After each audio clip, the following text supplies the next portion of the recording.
L'espace culturel de la Hague, réalisé en 2015 par l'agence Périphérique Architecte, c'est un centre accueillant salle de concert, espace de répétition et lieu de partage. Il se situe en Normandie à quelques kilomètres de Cherbourg. Le bâtiment, il est constitué d'un bloc de 43 mètres de côté et 11 mètres de haut. Il y a trois typologies de façade, une partie constituée d'un mur rideau, une autre partie en béton laqué reproduisant la trame du mur rideau. La dernière typologie est constituée d'un voile en tôle d'aluminium perforé qui est fixé à une armature, elle-même fixée à la structure béton, la recouvrant en certains endroits, livrant au vent à d'autres. Lorsque nous nous sommes rendus sur place, nous avons décidé d'effectuer notre coupe de l'enveloppe du côté nord-est du bâtiment. Là où le voile en tôle qui protège la terrasse vient à la rencontre du mur rideau, ce qui nous a permis de traiter à la fois la structure béton du bâtiment, son mur rideau, ainsi que le voile en aluminium qui est l'élément constitutif principal du caractère donné au bâtiment. La façade qui est traitée, elle vient tout d'abord s'appuyer sur les fondations, suivi d'un terrassement, puis d'un drain sur lequel a été coulée la dalle. Le béton ciré qui sert de revêtement de sol a été coulé sur celle-ci.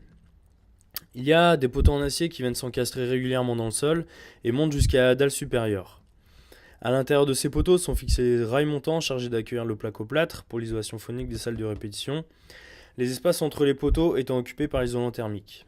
Entre la salle inférieure et la dalle, un faux plafond suspendu vient accueillir isolation et gaine technique. À l'extérieur des poteaux vient se poser le double vitrage renforcé dans ses menuiseries en aluminium.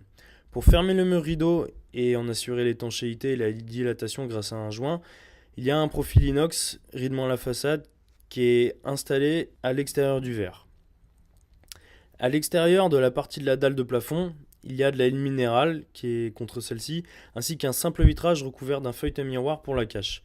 Pour marquer la séparation entre le double vitrage et le simple vitrage, le même profilé et son joint viennent se placer sur la menuiserie séparant les deux types de verre. Derrière le verre, il y a également un pare-vapeur pour éviter les infiltrations d'eau dans l'isolation.